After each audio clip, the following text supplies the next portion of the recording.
Hello. Alright, okay. So, okay. Good afternoon, one and all. Privileged to be part of this esteemed panel here. We've had a fascinating morning, so thank you, Presscon, for that. Wonderful insight by Sanjeev to start with, and then from ASOS and Sterlite, and then the digital transformation and the use case stories coming out from Vodafone and Omantel-Zain group. So thank you. Fadi, so to start with you, I think, first of all, congratulations on your recent Zain group results. Fascinating, especially the figures that, those are most attractive are the ones where you have about 56% data revenue growth. I think that is by far on a very, very higher side compared to the global operators. So, so congrats on that. But now with 5G wave coming in, and you don't expect your subscribers to pay you more because of the 5G enablement, how do you see the connectivity play a part in this, and what are the ways of the monetization into this entire ecosystem now?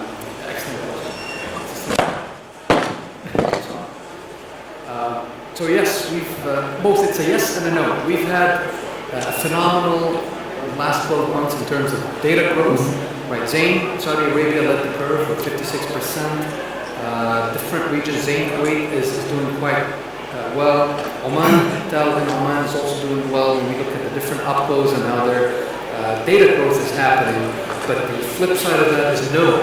The end users are not going to be paying more money. When we introduce the 5G data plan, with a terabyte or 5 terabytes of data allowance, it doesn't mean they're going to be willing to pay 5x or 4x what they pay now. So that's going to be the real challenge, how to monetize that excess of data. They're going to be able to access a lot more data, a lot faster, but they wouldn't be, all indications seem to point out, but this is where the analysts can chime in. It's not going to be paying for that extra bit, it's going to be the quality of the service behind that bit and behind that data. And hence, in my morning session, we're talking more about use cases, how to impact the lives of us, or the way we work and the way we operate. That's where the real gold mine is going to be. It's not just going to be a new data plan, more WhatsApp, attachments up to 500 megabits, for extra money. It's not going to be as simple as that. Sure. Again, anything to add on from your study around this? Or I think the key question is, what will people be willing to pay more for? Like with 5G, we expect the price per megabyte to be less, but with what consumers at the moment understand of 5G, how much will they be willing to pay more, when for a lot of them 4G is good enough, particularly in markets like in the Gulf States, particularly more in the developed markets where 4G is very good, 4G connectivity and coverage is very, very good. So it's finding that use case that will convince them to switch and say, yeah, you know what, 5G is worth paying more for. Or in your case, if they weren't paying more for, but if it's the idea that they're paying less per megabyte, I think is the attractive part. I agree. Sure. So just picking up on that word use case-based approaches, which is one of the key, and and we saw MNOs cover that a lot in the morning session as well. So how do you see the deployment? Is it getting more complex? Is it making it more sorted, and now it's more of a use case-based? So how do you see that there? Yeah, I think the fundamental issue with 5G brings a lot of promise, and Fadi's presentation earlier today spoke about us being on the cusp of another revolution, basically. And in order for that to be realized, then the quality of service needs to be there. At the end of the day, when people deployed 2G networks, 3G, it was about coverage, it was about reaching as much of the population as possible. Even now, with 4G networks and data, people sort of put up with issues of service, when you're transiting from one point to the other, etc. You may drop your connection, or your data might switch from 4G to 3G while you're in transit, and all that's okay. But when you move into the next generation of 5G, that quality of service needs to be maintained in order for these mission critical applications to actually work at the end of the day. So I think the promise of 5G fundamentally is not just for consumers, but ultimately for what it can do for the industry. And in order for that to happen, the quality of service needs to be maintained, and it needs to be something that can absolutely be assured. Now, for that to happen, the sheer volume of deployment is fundamentally more different than it used to be for 3G and 4G, right? So, just to give you an example, in the UK, most of the mobile operators, I would say, that they've got about 20,000 microsites covering the entire country. When it comes to 5G, those numbers are going to be more like 100,000, right? You think about small cells that are being deployed all across the major cities in the UK. That brings a substantial operational challenge compared to what they're dealing with today. Right? So we talk a lot about 5G, but how is it ultimately going to be enabled, and what's it going to require from an operational perspective? It's an exponentially bigger challenge, and so I think that's the fundamental aspect that most operators today are dealing with. Right? It's okay. Not only do we have to find new revenue streams to pay for all these investments, and not only do we have to think about an entirely new network that needs to be deployed, but the operational challenge and complexity and cost is going to be substantially higher than it has been in previous generations. Yeah, absolutely. Just to pick up on that example, and Samir, I know you've been focusing highly on Middle East and Asia and South Asia being picking up the most over the last couple of years. How do you see this balancing act happening, where you have MNOs have already invested in the legacy networks, and then there are these use case driven new networks being developed, right? So how do you what's your reading from the MNOs and the organizations you've been working? So yeah, that's a good question. I mean, not much is happening in South Asia per se, but if you look at it, operators working on 5G globally, so operators are kind of creating a balance between what use case can they launch right now in the given circumstances, considering where the demand is, whether established use cases, or where the consumer awareness is, put it this way, or where the right amount of spectrum is there, right frequency spectrum is there, and where the infrastructure is there, right? So, I mean, if we go back a step back and see what are three use cases for, right? One is enhanced mobile broadband. We talk about more high-speed fixed or mobile broadband. The second is about critical communication low latency network, and third is about machine to machine, right? So for the first part, there exists a latent demand. Of course, people don't know how much bandwidth do they really need, but still, if you offer them high bandwidth, they will get it. And there are a lot of market dynamics that play into that. So, for example, if there is a very high 4G penetration in a country, where people are used to high bandwidth data, then there is a use case there for mobile broadband. On the other hand, if let's say there is a low penetration of FTTH, right, in a country, or there is a very high premium charged over DSL versus FTTH, there is a market for operators to play in the fixed wireless access part, right? So what operators are doing right now with the non-standard architecture, and given that they mostly have access to 3.5 gigahertz spectrum, or 700 megahertz in some countries, they are more focusing on mobile and fixed wireless access. At the same time, they are working with various industries, particularly with transportation and manufacturing, to define or to test all the use cases. So, for example, automating manufacturing processes, or testing stuff with Uber, with flying taxis and so on. So that's the balance that operators are trying to create, and once they get access to the right spectrum, for example, millimeter wave spectrum, once they're able to figure out the small cell deployment, and they're able to get fiber backhaul laid out, and at the same time they're able to define a proper use case for any particular industry. So until then, they are just focusing on mobile broadband and fixed broadband. So that's how we have seen operators creating a balance between the two. Sure. So fair enough. So I heard a lot of business drivers in that. I heard a lot of use cases in that, both from a vendor standpoint and from an MNO perspective. So so from a from a GSMA perspective, what's the key business driver that you guys have worked on? Is it that because an operator A is trying to launch a 5G, that is what is pushing an operator B to launch it, or is it more of an enterprise-driven push? Is it a use case-driven push? So what's your overall analysis till now? It's interesting. question because it's such a complex thing. I mean, I think that hype around 5G has been huge for years, right? And everyone is still trying to work out what it is.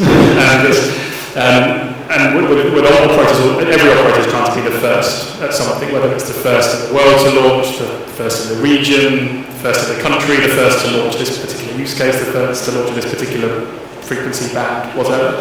And there's a massive amount of marketing around there. Right? There's a lot of peer pressure in the market that operators need to be seen to be competitive.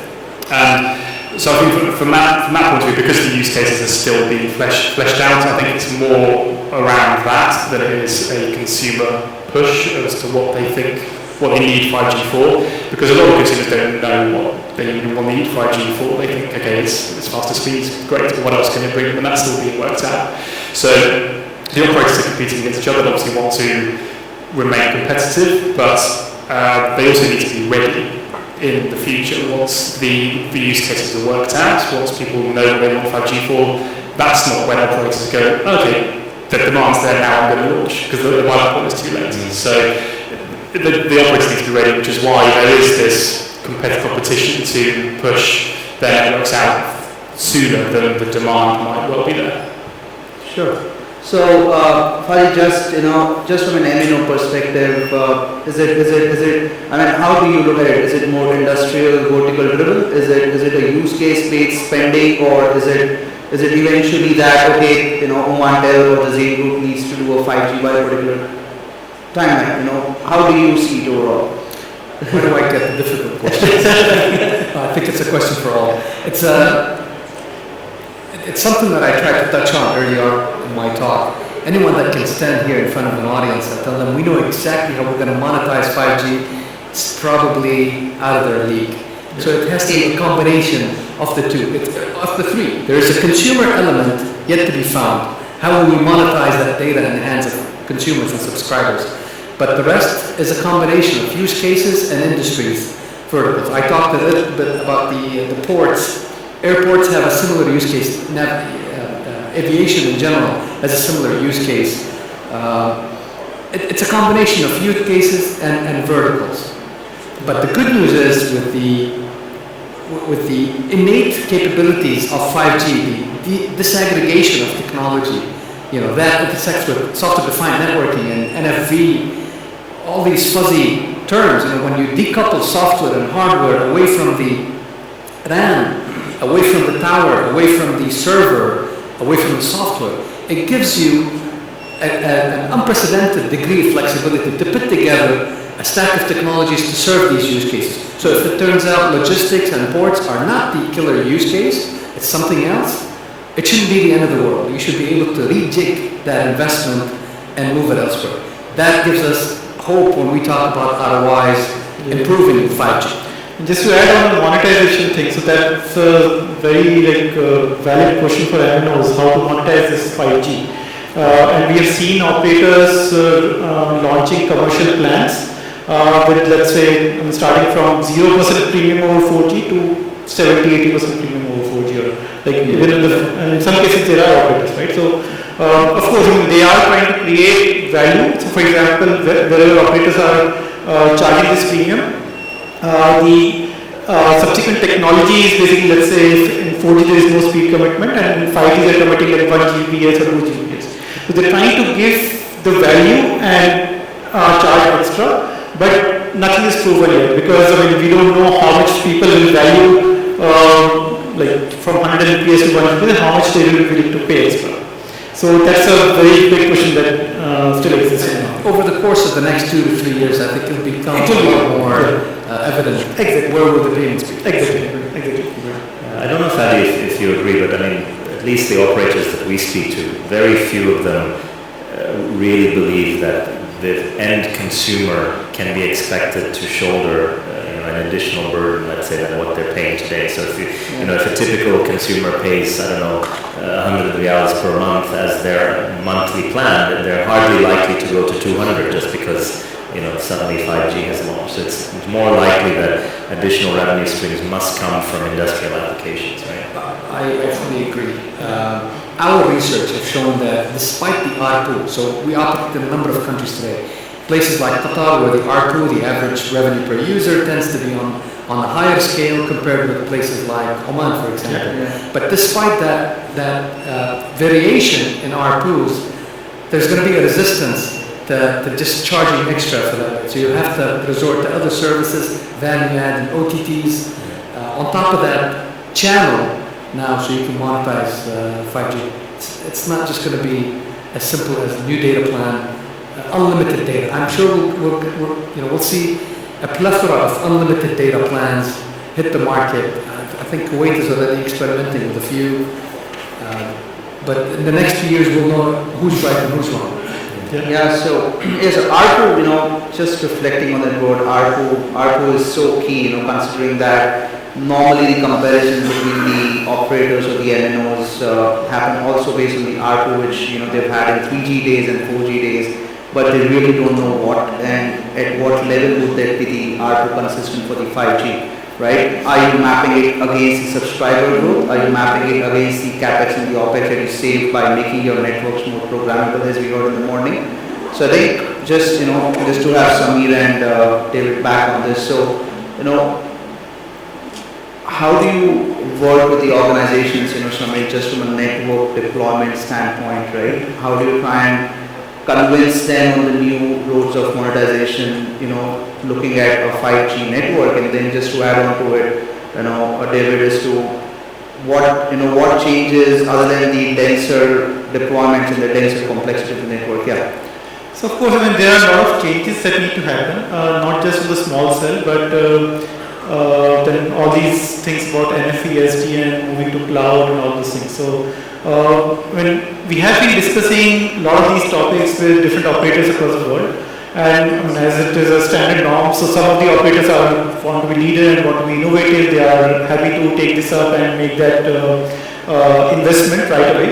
But some of them are still playing a little defensive and want to see first what is the real impact, right? And then basically probably they'll 1 or 2 years down the line, once things get mature, and then probably they will pursue that opportunity.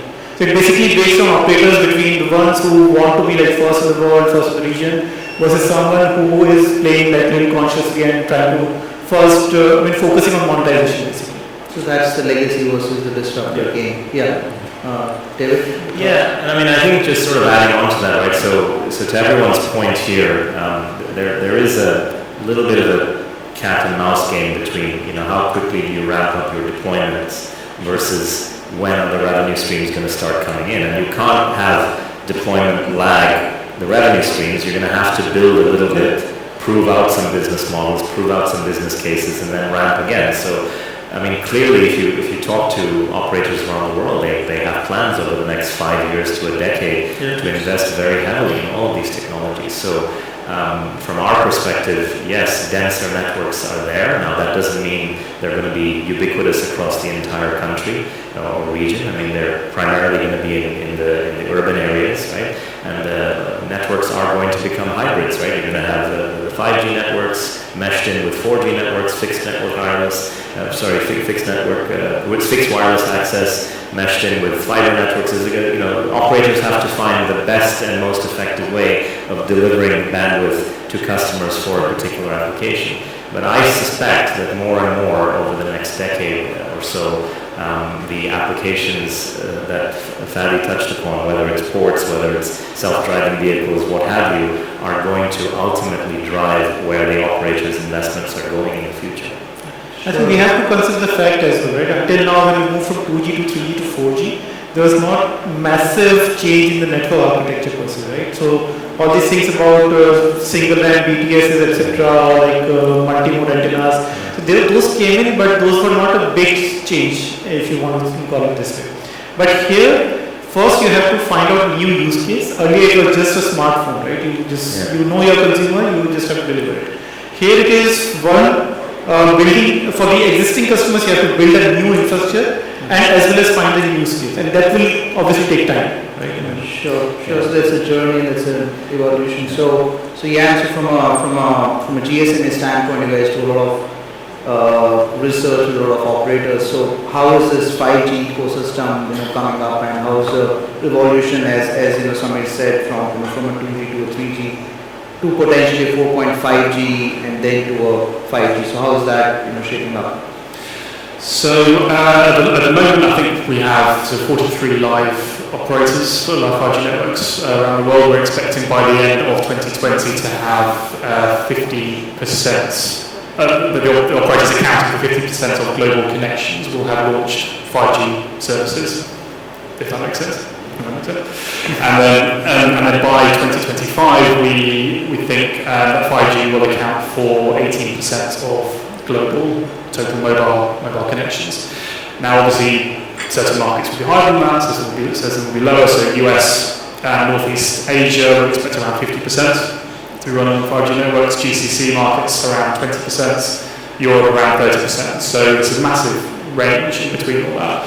And the reason for that is because there's still a lot to be done and a lot to be thought about, and a lot of considerations to be taken into account with the launching of 5G. It's not just technical stuff like how does it handle cloud computing, security, and all that spectrum. Obviously, we need to be taken into account, and the range of spectrum as well, the sub-gig coverage spectrum, mid-band, and the millimeter wave, which luckily we had some agreement at WRC 19 last week around global harmonization of that, which is great. Then there's devices. Obviously, more and more devices are being brought into the market, but they're still very expensive. And for most ordinary people, they're too expensive really to warrant the upgrade from a 4G to a 5G device, so they need to really come down in price. I think China's going to be one of the key markets for that. I think China Mobile said they're targeting a 5G smartphone for sub $280 by the end of next year, so that's obviously going to be massive. But then there's the other considerations, things like 4G penetration. They mentioned that earlier. But there's the 4G technology has a lot to say, and how quickly 5G will evolve. There's the consumer perception, which I mentioned earlier. What do consumers see in terms of the benefits of 5G beyond simply a speed upgrade? So there's all these things that really need to be taken into account for that to happen. So 80% of the global connections by 2025 is what we think we're going to get to. Sure, and plus there are of course your CapEx versus OpEx versus your monetization, which is really a grey area for now. So just opening up the questions from the audience. Any questions for any of the panelists, or any thought that you would like to reflect on, and we can have a discussion on it?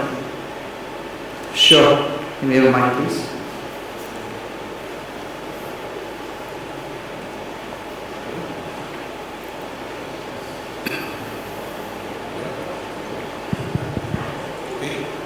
Hi everyone. My name is Ibrahim. I'm from MENA as well.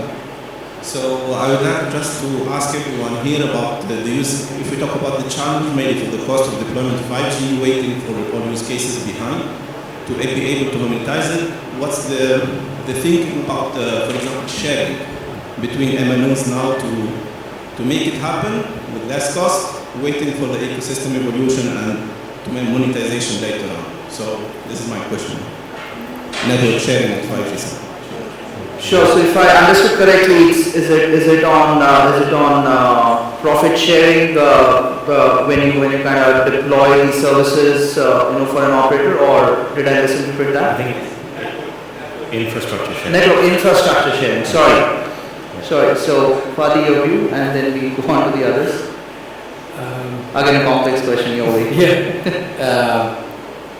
That's a dream come true, obviously, and it makes sense. And all telcos and MNOs, and I think the wave has hit the GCC finally, where we're getting rid of our capex and some of the assets, such as the towers, off to national plays, much like the broadband plays as well when it comes to fiber optics. It's something that the MNOs want to become leaner on, right? It's no longer about my fiber and my towers. Now, will we get there with base stations? Will we get there with the hardware and the software? I think 5G is a step in the right direction because of that disaggregation of the technology stack. So potentially, a national play that can assume the hardware on the RAN side, much like a QNBN can assume the the fiber optic infrastructure in a place like Qatar today. That could be something that's worthwhile looking into, and that would accelerate the transformation journey. I'll give you an example back to Oman. Oman is the second most expensive rollout per site country in the world after Switzerland. And that's because of the sheer size and because of the mountainous terrain. So it's very expensive as an undertaking to roll out and to maintain the network. So a 5G undertaking is a massive undertaking, and we're ripe for this shared infrastructure approach. Can you do it and just take the RAN as a service? I don't think that's feasible, but to take out some of the components in that stack and turn them into a national play, that's something that everyone should be looking into. We're looking into it, but obviously you get the market dynamics that will interfere. Where do we draw the line between us and the other MNO in town and the third MNO coming to town? That's probably the lynching pin. That's going to be the biggest hurdle for us to get over. So David, do you have a view from a services standpoint? Yeah, I mean, we're seeing it happening. Right? I mean, if you think about Europe as an example, especially in these early days as 5G is being deployed, I think companies are going to want to share that risk and that investment to the greatest extent possible. So if you look at what's happening in Europe, the big telecom operators are actually divesting what used to be considered core assets, which is towers, right, and monetizing them to pay down debts, to be able to utilize them for future investments in the network, etc. But also to enable sharing ultimately. So Vodafone is doing it in Europe, 10 countries, all of their towers going into a separate tower company, which will enable them to monetize and create more sharing across all these markets. We're seeing at least 3 or 4 other big telco groups in Europe doing the same thing right now. So I have no doubt that operators are going to have to do this. And by the way, it's not just towers anymore, right? I mean, even companies that had never been in the telco game before, like JC Deco, which is an advertising company, they're now looking at their advertising billboards, their bus station shelters, all those kinds of things as potential sites for small cell deployments and things like that. Interesting. Does that articulate your thought? Sure. Thank you. Any other questions from anyone?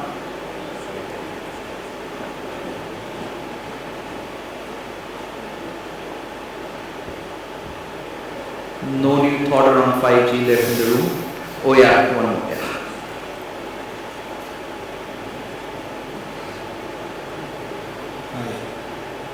So my question is about 5G. Some countries have been very early adopters of 5G. For instance, say South Korea. So I just want to know what has been their experience from MNOs in South Korea, and primarily from a consumer point of view. What are the compelling reasons? Why would somebody invest in a new handset and all that to make a new handset which is 5G enabled? Primarily to get some knowledge from early adopters like South Korea. Sure. Can you just introduce yourself? Yeah, my name is Kishore. I work for a bank. Sure. So GSMA and Analysys, your thoughts on this? So I couldn't quite hear the question, but was it early thoughts on South Korea? Was that? Well, I think it was more around experience, if there's any experiences from the early adopters like South Korea around 5G. So like South Korea is already into 6G as they claim to. So, while they were early adopters of 5G, some of the lessons learned versus, what are the gains on the early adopters side?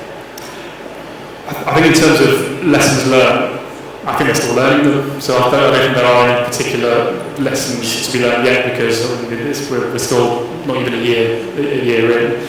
I think one of the interesting things that came out of maybe not South Korea, but in China, it was the pre-orders for the 5G. There was such a huge amount of interest in 5G. I think they got something like 10 million pre-orders, but they weren't really pre-orders. They were in stages of intent into pre-orders. So I think the learning is, again, consumer perception. It's people are always going to go on about, oh yeah, I want 5G, I want 5G, I want 5G.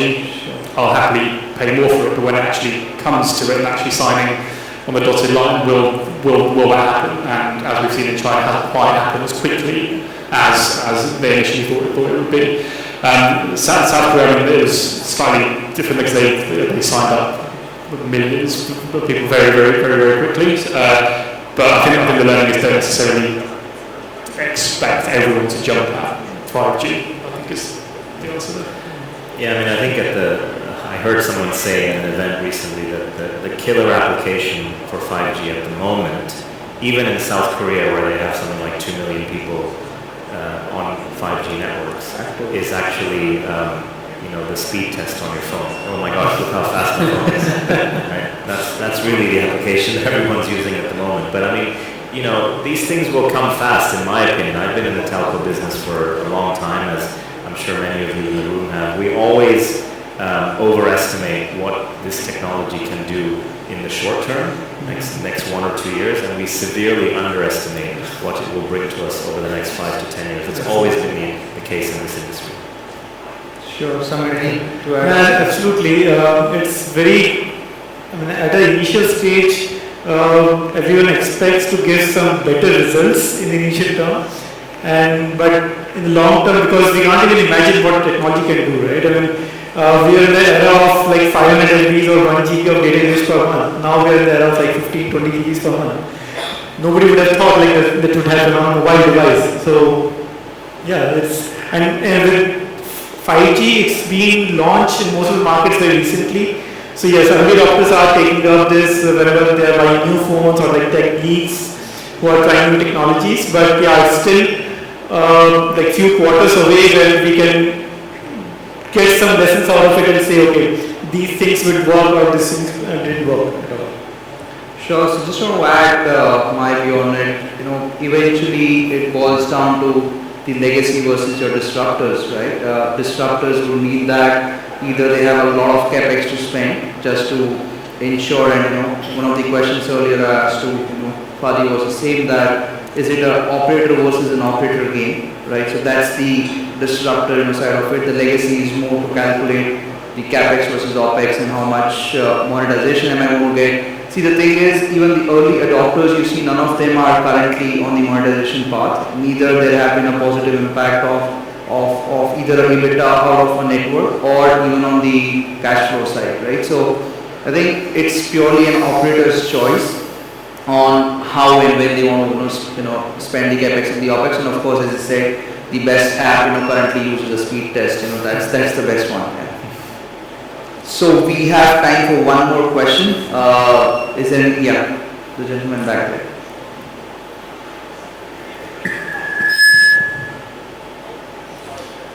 Hello, this is Malik from Pakistan. I am a CEO of Sysport, which is a chatbot solution provider, and I'm also working with the President of Pakistan in the presidential initiative of AI and computing. So I would like to ask, there is a race of 5G in all over the world. Every country wanted to get ahead in this race. So what do you think about the political situation of the 5G? Because recently the Huawei situation in USA, some rumors suggest that the real reason was the 5G race. So what do you think, what are the chances of the real reason could hide? So what those countries see in 5G, what do you think about that? Thank you. Yeah, so the question is open because I just couldn't map it back to whom I passed the question to. So yeah, there's some thoughts to share. Yeah. I guess I could opine on that a little bit. I mean, if the premise that Fadi mentioned in his presentation earlier is correct, that 5G is the enabler to a new revolution, industrial revolution if you call it, which will enable all sorts of new applications and technology to sort of permeate into society. And one example could be self-driving vehicles, right? I mean, that's a very, very fundamental shift of 100 years of technology fundamentally moving into a new era. Well, that's pretty critical infrastructure, right? And if in 10 or 20 years more and more cars are going to be self-driving, then you want to make sure that the infrastructure on which they're operating is safe and secure and well protected. And I suppose that governments are looking at that and saying, well, I mean, if this is going to be a critical backbone of infrastructure in the future, then we want to make sure it's built in the correct way. I would imagine that that's one of the reasons that it's a little bit more political than, let's say, it was with 3G and 4G. Look, it's a culminating effect. Remember, we're celebrating 5G today not just because of 5G, it's because of everything else that's happening. AI and big data are playing an equal role in transforming the way we use technology today. So, and the race for AI is just as heated as the race for 5G. I think the good news, aside from all the politics, is that every nation out there today has awoken to the fact that this is going to impact significantly the lives of the citizens and the work of those citizens in each country on the planet today. So it's no longer going to be a single horse race, whether it's 5G or AI. Again, away from the conspiracy theories, there are going to be camps today for the technology sources, and it bodes well for all of us as operators and as us as consumers. This is bound to be good news for us. We're not going to be, for lack of better words, hijacked or locked into a particular chipset or particular protocol. It's going to be an array of protocols and hardware vendors and software vendors that brings together all of this AI and 5G technology. Sure. Does it help to articulate the thought that you had? Yes, of course.